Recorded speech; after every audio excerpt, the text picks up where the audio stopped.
Welcome to the Screen Podcast, and thanks for joining us for insight and analysis of the global film industry, brought to you by Screen International and ScreenDaily.com. I'm your host, Wendy Mitchell. I'm a contributing editor at Screen. In this episode, we'll explore a few reflections about Oscar Night 2026 and the whole award season. And then we're going to talk to some of the only people in the world who know what it's like to tie for an Oscar, and that is the two directors of Two People Exchanging Saliva. For our own Oscar thoughts first, I'm delighted to welcome Screen's America's editor, Jeremy Kay. Hi, Jeremy. Hi. And Jeremy was actually at the Oscars, so he was our man on the scene. And we're also welcoming our awards and box office editor, Charles Gant. Hi, Charles. Hey, Wendy.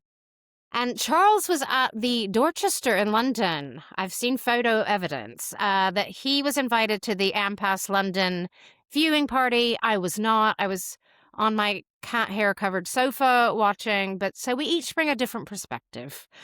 So Jeremy, let's start with you. You, like I said, you were at the Oscars. This is not your first rodeo. Can you give us a initial gut reaction to what it was like in the room this year? Yeah, it was a really sort of classy event, I think. And while I feel personally that there wasn't a whole lot of nail biting about who was going to win some of the big awards, because I think that narrative's been well established about who the front runners were, it's interesting for me to note that every time Sinners or anybody associated with Sinners was mentioned, there was a huge roar. And I think that film definitely had the most vocal and loudest support in the room. And I'd love to know what impressions you got from watching the broadcast. But in the room, in the Dolby Theatre in Hollywood, Sinners seemed to be the one that had the most support that night. It was a really fun event, but I thought that was worth noting. Yeah, I think just me watching on my sofa, I think you could really feel, when Michael B. Jordan, when Ryan Coogler won, I almost forgot that Teyana Taylor wasn't in Sinners because they cut to her when Michael B. Jordan won, and it looked like the biggest fangirl moment in the world. First of all, if I ever am nominated for anything, I want Teyana Taylor cheering for me in the front row. Her energy throughout the whole show was amazing, but just you forget that she was in a film that was kind of the rival of Sinners. And yeah, I think there was you could feel it, I think, even on the broadcast. Charles, what do you think? Could you feel that Sinners love at the Dorchester? Well, first of all, I agree you could feel it on the broadcast for sure.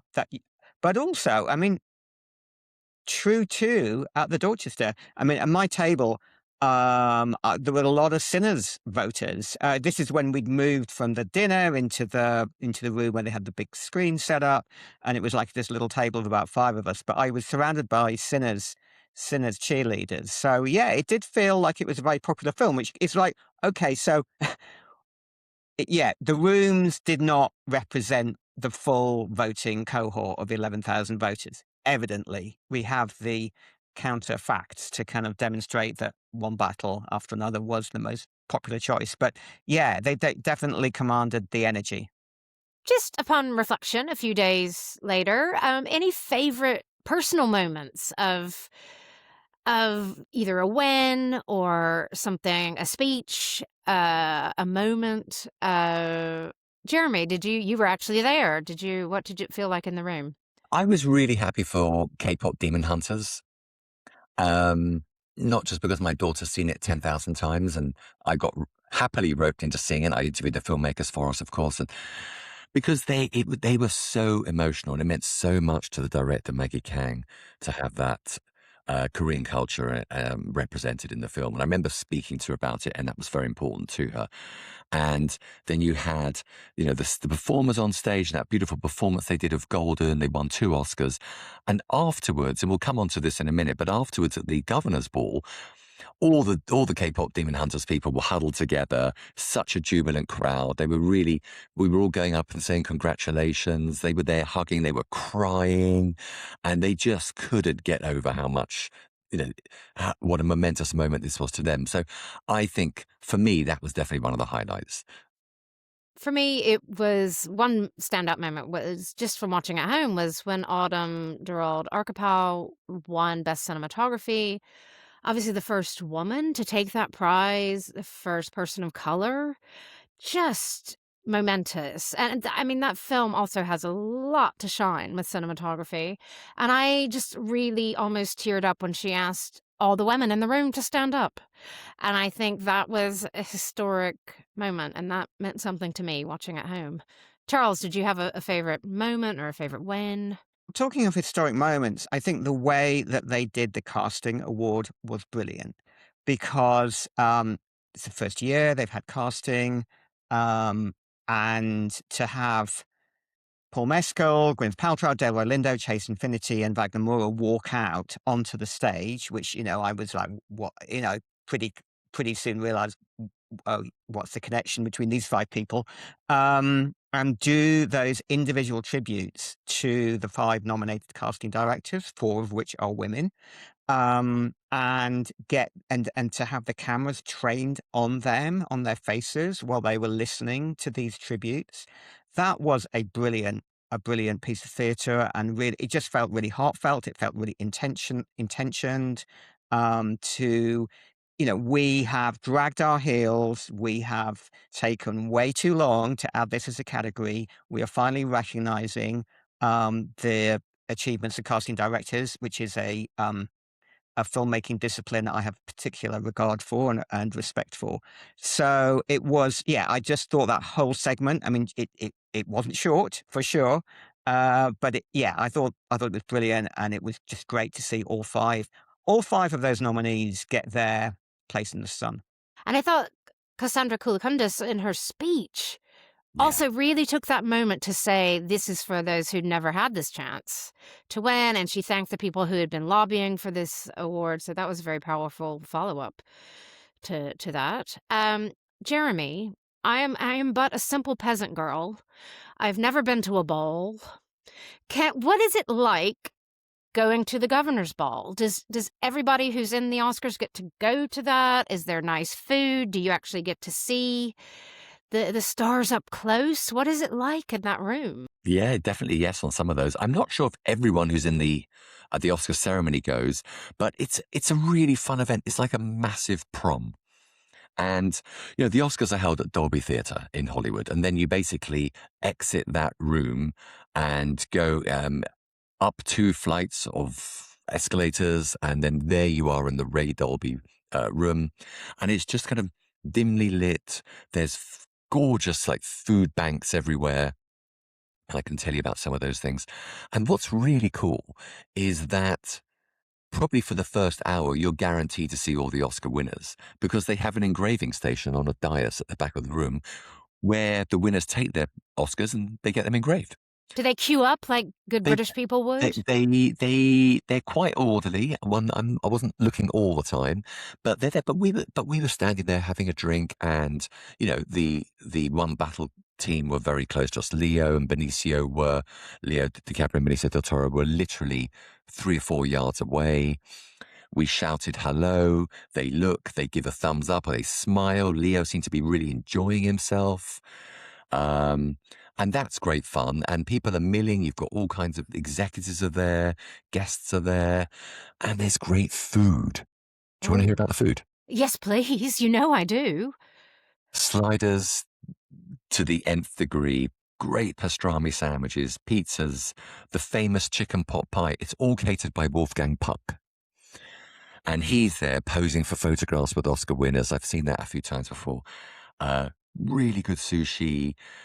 There's a dessert section where you get little milk chocolate statuettes that have been sprayed with gold, edible gold, I imagine, and just endless amounts of food, drinks, tequila, really good bars, and it's like a big prom. People are just milling around and having great. There used to be a dance floor, and there wasn't this time.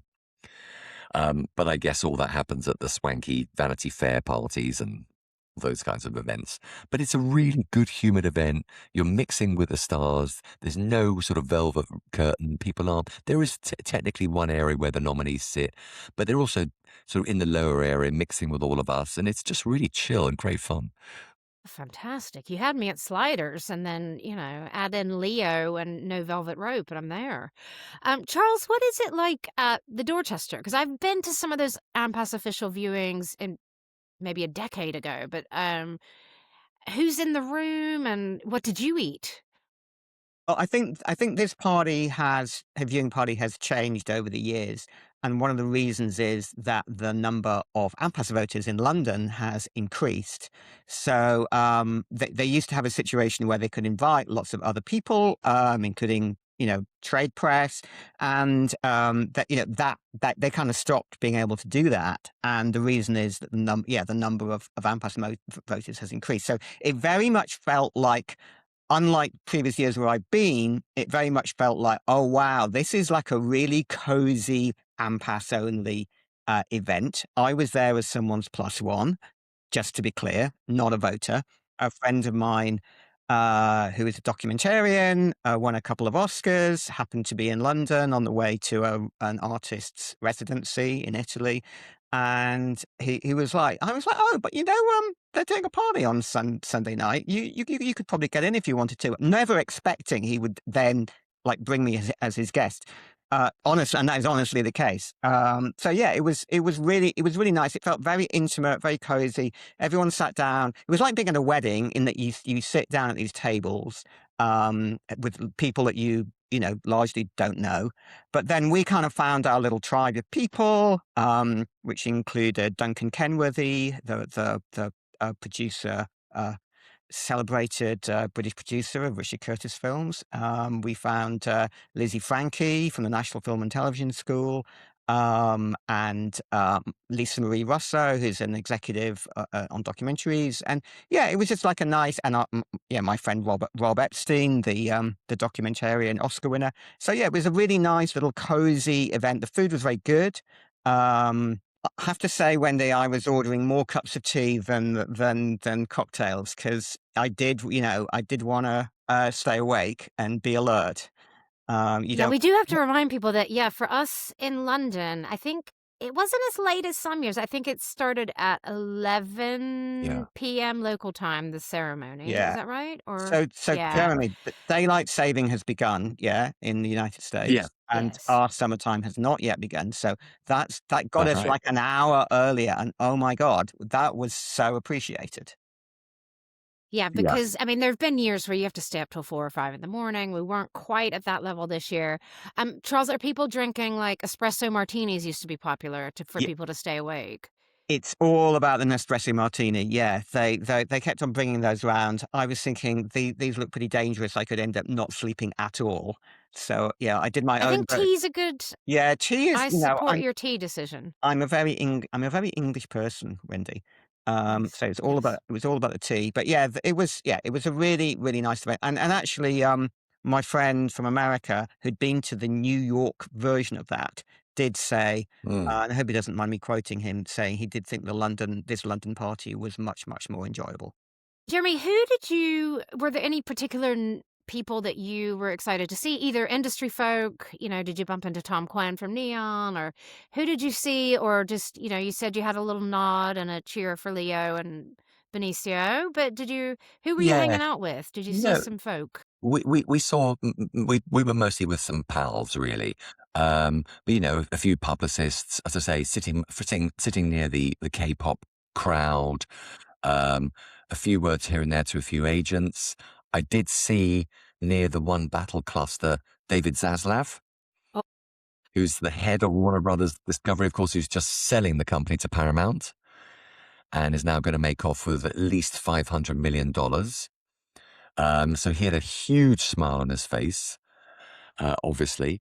But pretty much a lot of executives were there and were milling around. There was the president of the Academy, Lynette Howell Taylor, and her husband, Graham Taylor, who's I believe now is the sole president of Fifth Season, a big company in LA. this is the first time I have ever clocked that they are married. How have I never realize that. How Thank you, have you Jeremy. how have you not? I don't know. No, but everyone She was there. even referenced Liverpool on the stage. She Yeah. did. She did. She's an Everton supporter. We've had that Oh, conversation okay. before. No, so everybody's there. Agents, as I say, publicists milling around. I didn't see Tom Quinn. I think they have their own party. Ted Sarandos was there right after the show, standing around, huddling over his mobile phone, and everyone's there. It's a really good atmosphere. It's great fun. Jeremy, I think people were mostly happy with Conan and with the flow of the show, but even on TV, it felt like some of the bits felt a bit flat. I mean, that the bum John thing was horrible, but how were some of the bits received in the room? That fell flat, I think, and there were a few other things that weren't so great. Like there was this, we had a press conference the week before the Oscars with the showrunners talking about taking you through some of the things they were going to do. And by the way, I should say I thought the set design was beautiful. Um, but there was a Marvel reunion that we were talking about. And I remember we put that in a headline. Everyone was writing about that. That was Robert Downey Jr. and Chris Evans. I Not thought being it, very funny together. I thought it would be yes, cast assembling, and about 15 of them. Yeah, they weren't very funny. So a couple of things did fall a little bit flat. Charles, how did you react to some of those bits, or and how did those play at the Dorchester? I loved the idea of putting Bill Pullman and Lewis Pullman together. I think they presented editing, but then it kind of was just a bit awkward. And I think awards show organizers have this massive dilemma where do we, have people on who are gonna like be a little unscripted and hopefully try and generate some kind of energy, potentially some comedy, or do you go down the route which is often at the BAFTAs, which is very like the art of cinematography, blah, blah, blah, blah. And it's reading off a script and it feels very flat. So I totally applaud the idea of trying to be funny, trying to be off script, trying to put different ideas together. But when it falls flat, and I felt like Chris Evans and Robert Downey Jr. banter was not great, you really do notice it. I also felt that the presenters, on the whole, weren't that energetic or memorable. You remember I this? mean, Mikey Madison, come on, love. Yeah, come on. Give us some energy. You're at the Oscars. Absolutely. And what about Anne Hathaway and Anna Wintour? Anna Anne Hathaway. Wintour. She was just like looking to the side the whole time. I didn't know if that was part of it, and I don't think it was. Yes, I think they tried to do something that was funny. Just that was a little bit flat in the room. People looked a little bit confused by that one. I did like, especially at first, the Bridesmaids reunion. It made me really want a sequel, but that perhaps went on a bit long. Jeremy, Yeah. did it feel long in the room? It did a bit. And as you say, we get it. These things are all about also promoting upcoming films. Back to Anne Hathaway, there's Devil Wears Prada 2 coming out. This is the idea of this, isn't it? But I think the Bridesmaids thing did go on a little bit too long. Yeah, nice idea, but could have been about a minute or a minute or two shorter. Jeremy, I also thought it was interesting. We see two sort of famed Brits. Amelia de Moldenberg is the official social media correspondent for the Oscars, and Matt Berry, who, if people don't know him as an actor, I think he probably also is a writer from Toast of London, was the announcer. We actually got to see his face on the screen with Conan. What did you make of how they went down? Well, Matt Berry, I mean, I love Matt Berry. I don't know how many people in the room know him, even if they've seen What We Do in the Shadows, which is over here. I don't know if they're too familiar with his other work, but, that voice, just those dulcet tones just sort of ooze into the room, and it's just fantastic. But there wasn't much of him, and I think people were talking a little bit over him. It's his job in the room to also start saying to people, 20 seconds till we're filming, take your seats, please take your seats, all that. I'd love to see more of him. And Amelia de Moldenberg is the future, and as you say, third year in that gig. I read that everybody was turning up to do their stint with her on the red carpet, and she really had a prominent place on the red carpet to do that. And I'm not sure how popular, maybe how much time other interviewers got with the stars. But she's very witty. And look, it's going. Her a lot, and I like I did her watch she did a full episode of Chicken Shop Date with Conan, with Conan, which is and really there was some fun. good rapport there, yeah. It's really fun, and she's great. And look, as we know, it's going to YouTube in 2029, and we'll probably talk about that separately to see what they're going to do with the show. But that short, snappy, witty kind of interview, I think that's what people want to see. Certainly, younger people. As we start to wrap up, gentlemen, first of all, any further reflections on this year's Oscars, either the winners or the ceremony? I have to say, it was quite funny. I was talking to somebody who works at like a national film agency that's not in the UK, and they congratulated me on my Oscar win the next day. And Well done, Wendy. no, yeah, exactly, thank you. But I realized they were probably talking about Hamnet being a UK production. But I honestly, as listeners well know me banging on, I love my Scandies. And to see Joachim Trier and that crowd of people I've known for many years, and I'd interviewed about 8 of them over the awards season, and I felt really proud. Norway's first win in that category. He gave a classy speech. Yeah, but any other reflections from the pair of you? Charles, anything from you? Well, I'm very pleased for Amy Madigan for Weapons. I think Weapons is a brilliant film. I think we'll look back at Weapons and just think actually it deserved more from the voters because it is, to be that original in within the genre that it is. I think Zach Creggham did a phenomenal achievement. So I was thrilled for her. I agree on with Jeremy on K-pop. I think that was. I think I love Golden as a song. I just think it is a phenomenal song, and that felt like sometimes the kind of songs that win at the Oscars don't seem to me to relate very much to what's happening in the To moment, culture, the Yeah. for culture anybody. and Yeah. music, and it seems to be its own sort of and not to be down on Diane Warren, but not that she ever wins, but that kind of songwriting seems to be the kind of stuff they like. So to see a song like that break out and actually win is just phenomenal. And I mean, yeah, I mean, I guess it's yeah. I just think obviously we'll look back at this Oscars, this battle between these two films from the same studio. Like, when has that happened in recent memory? And the studio that's about to actually be taken over. It's 2 box office hits, and 2 Yeah. films that normal people went to see in the cinemas, Hmm. which I think is just really good for the overall industry to have it not be the most obscure films battling it out. to have two original, to have original storytelling be hugely successful at the box office and then to get that reward from the Academy. It just feels like that was the right outcome. Um, I liked other films. I love Molly Supreme. I feel for them not winning anything.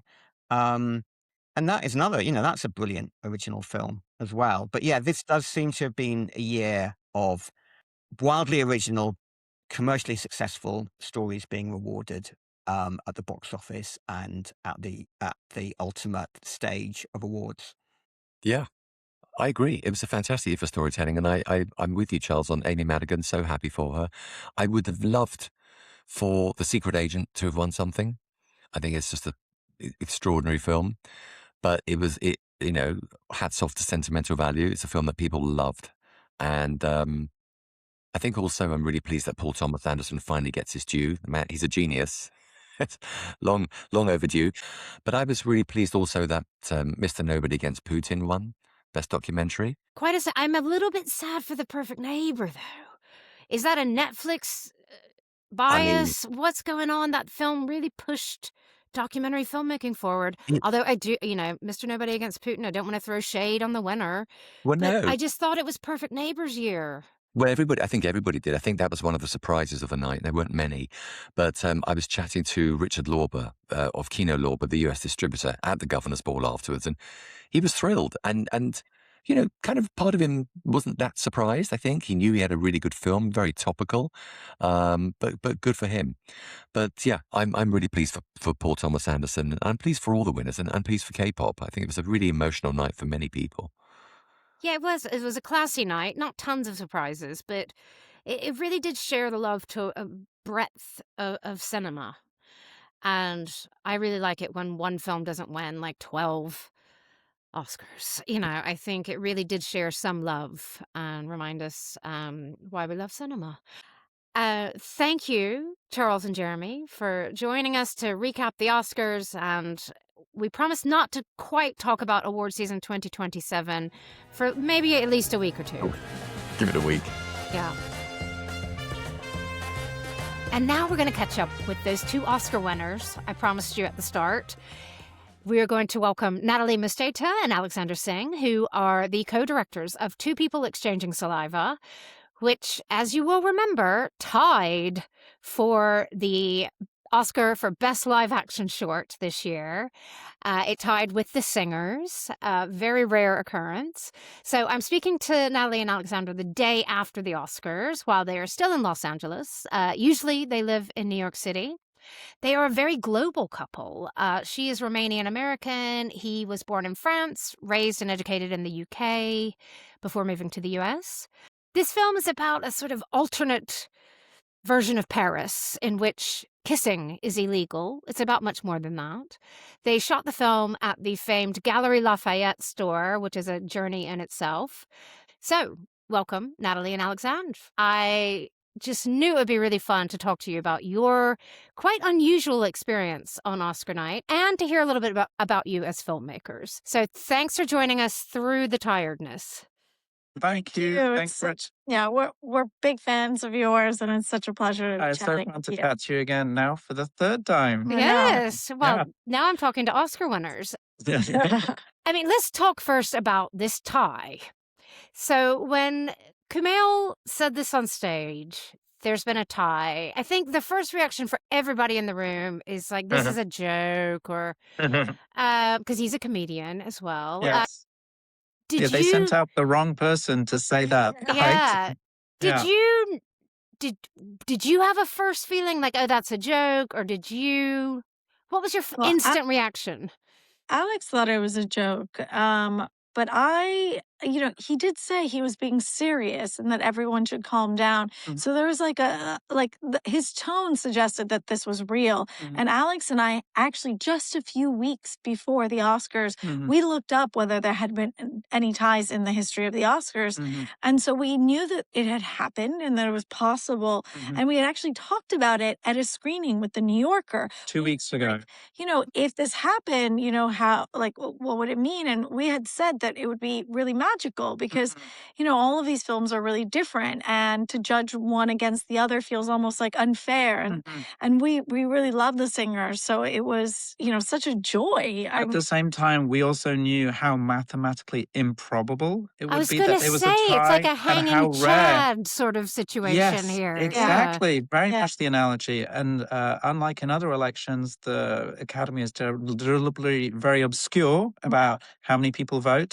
And to think that how many films maybe lost by 1 or 2 votes and we've never known it. Yeah, but we did talk to them last night, and they told us that they recounted 17 times. And they'd known for a whole week. They had this and it incredible was secret. an exact tie. If there's a 1 vote difference, that's it. That Yes. person wins. Yeah. Every vote counts. I kind of love that in a way. Every Yes. vote counts. Yeah, it's I mean, it makes it even more magical yeah. in a way. That's very Yeah. nice to say.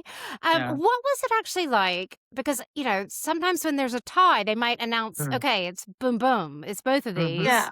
Yes. But you had to sit in your seats Oh. while Oh my the God, Singers team was up on stage. Yes. Were your minds blank, or how do you I react? didn't hear a single thing that they said. I just had blood pumping through my eardrums. I couldn't hear anything. My head was swimming. I was having an out-of-body experience. I was thinking logically. So there was an element I was thinking, okay, there's only 1 title after the Singers alphabetically. And so if they're following a logic, then that would be it. And that means that it's us. And so I wasn't sure, but there was a part of me that became very sad. And I was like, I think it's gonna be us. And so then when they called our name, I mean, actually, I didn't even hear it. I think I heard two, and then we're just started celebrating, and it was incredible. And honestly, we got on stage and we had a general sense of what we were gonna say, but we really spoke from the heart.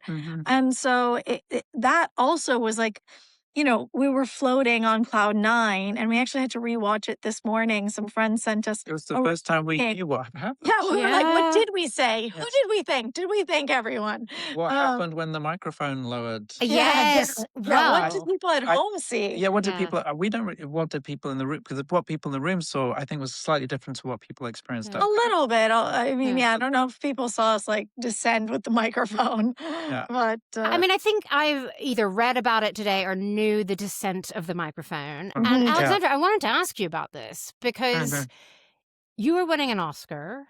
It is your moment for the pair of you. Your film team is up there. And then they tried to lower that mic. And you didn't leave the stage. And thank goodness you didn't. And did you feel in the room that people were like, they want me to have my moment? I mean, how did it feel? Did you feel sort of naughty or brave? People started booing when the microphone was Okay. lowered. So like there was a sense that like people wanted to hear what Alex had to say, and also, I think what we experienced, I'm still not sure whether they wanted us to leave or whether it was a genuine technical mistake I because think they wanted us to leave. But we still had seconds left on the clock and the lights went out and it something about it just felt. I assumed that you would be played off. That's what I had always understood is how they usually try to. And so I think we just weren't thinking about it and we just really wanted to communicate what we wanted to say. And as Natalie has said, the room really wanted to hear what we had to Exactly. say. And I'm so glad Yeah. you had the chance to say all of that because I think part of what you were saying, we haven't really talked about the film itself yet. And Natalie, one thing you said is like, this is a weird film. It's a queer film, quite female powered. How do you describe this film in a sort of elevator pitch? Obviously, I've seen it a few times. I could do that, but I don't want to do it to you. How do you describe it? Well, we've always described it as an absurdist film set in a world where people pay for things by being slapped in the face and where kissing is illegal and punishable by death. And that it's a love story between two women set in a luxury department store. And that's more or less, I mean, we sometimes we say less, sometimes we say more. But it's a film that's very much inspired by our own world. As ridiculous as it sounds on its surface, it's about how we become accustomed to really absurd things very quickly, and also the sort of absurdity of our societal norms and governmental control. Yeah, and so there are many things that sort of fed the story that were happening when we were writing in early 2023. And although it's not on the surface, there's a political dimension to the film. And we wanted to evoke that in the speech. Yeah, when we were thinking about the actress that would play the character of Angine, as huge fans of Iranian cinema, and knowing that there were Iranian actresses working in Paris, we thought it would be great to not just choose a French actress, but to choose an Iranian actress. And it was actually through an encounter with a friend, the painter Tala Madani, who's Iranian, that we met someone who recommended Zara Amir, and we watched, and we had already seen Holy Spider. Of course, And it her just Cannes-winning role, yes. it just made so much sense to us. And I think only really actually after we shot the film did I suddenly kind of realized what it meant for Zara to live this experience of this absurdist story. But when she goes to the ravine in the film and she sees where people have been thrown away by the society, I think it echoes very profoundly what she has experienced, what the Iranian people are experiencing on a day-to-day, and a certainly experience in the last 8 weeks. And so it's an absurdity, but it's our world is an absurdity, and within our world there is enormous cruelty, but also bravery and tenderness and beauty and stupidity and egotism and people who pancake their face orange for some reason, and we're all just trying to to find meaning in our lives and find a human connection. So that was very much what the film is about. And also something that we wanted to, within the 45 seconds that we were meant to be allotted, evoke in the speech. We did go longer just because of the circumstances where, Yeah, like, of I felt course. like it was Acknowledge that. important to acknowledge, what it meant for us to tie and Yeah. how It's beautiful that is. historic it is. I mean, Yeah, and also I loved how you acknowledged just the international scope, not only of the pair of you, but the Mhm, whole team who made this film. I mean, it's such a global mhm. production, and I Yeah. was really glad that that mic Mm. came back up, I guess, or I Yeah. at least could hear it after a while. Yeah. yeah. Yeah, I think cinema has become increasingly international and global, and it brings people together from different cultures. We talk about the importance, obviously, of telling stories from different cultures, but it's also really important to support artists from different communities. And that's one of the beautiful things about the Yeah. Oscars is experiencing it with filmmakers from all around the world who are all working together to try and create empathy for the human experience. And I know that sounds very noble, and maybe in the 90s and 2000s, people would have made fun of artists who get up on stage at the Oscars and make a political speech that doesn't necessarily connect with their American audience. But I think in this world, I think people understand that art is under attack. One reason I definitely wanted to have you on this podcast this week is because I'm so excited. It might have been mentioned at the show that you are developing a feature version of this Mhm. film. And there are some shorts you see and you're just like, okay, leave it at that. It was 6 Yeah. Mhm. minutes, it's great. This, you have created this world that's so detailed and evocative, and I think a lot of people are already waiting for this feature. It's one of the most ambitious shorts I've ever seen.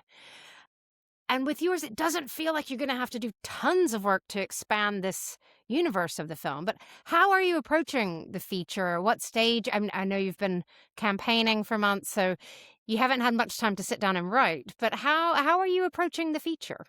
Well, it was exactly a year ago in February 2025 that we started being approached by producers where the film was playing at Clermont-Ferrand, which is like the Cannes of short films, as it's monikered.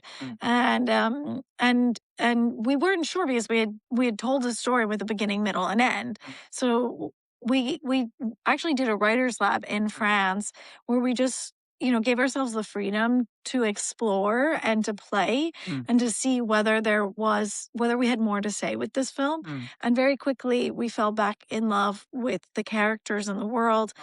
and we sort of discovered, the through line that would get us hopefully to a richer and even more emotional place. Mm. And we're quite excited. Mhm. There's still a lot of open-ended Mhm. elements to it, but Yeah. and certainly over the last few months we haven't had a moment Yeah. to write.